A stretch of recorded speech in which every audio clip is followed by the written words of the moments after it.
Bike lane controversy. Protesters are asking city leaders to put off removing a protected bicycle lane through Roland Park.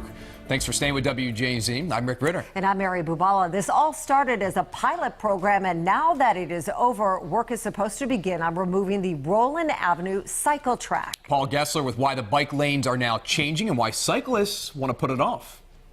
A message on full display outside Roland Park Elementary Middle School Monday. All pilot programs are tough at first. Change is difficult, and it takes people having to get used to a different routine, and that's tough. Parent and cyclist Kimberly Lodge organized a bike rally Monday before school to try to stop the removal of protected bike lanes. Removing a protected cycle path because of, in the interest of protecting cars and automobiles, is a backwards way of thinking. It's kind of behind the times. So people's behavior was sort of being modified.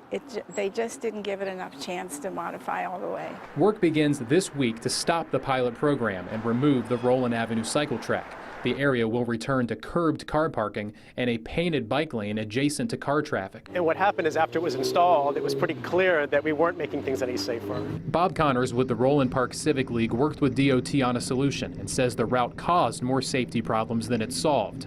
The people that parked on the road had to open up their driver's side and get smashed perhaps by a car that wasn't being careful enough. For whatever flaws people think of this design with the protected lane, at least it's a protected lane.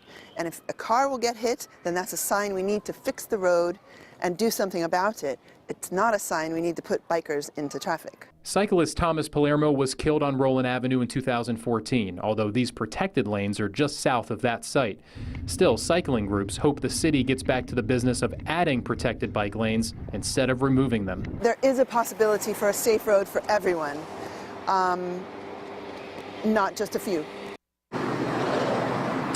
Live now here on Roland Avenue, their advocacy group Baltimore says acting Mayor Jack Young is counting votes right now from people who call City Hall to determine the future here of Roland Avenue, although his office did not respond to calls for comment from us today. We're reporting live in North Baltimore. Paul Gessler for WJZ.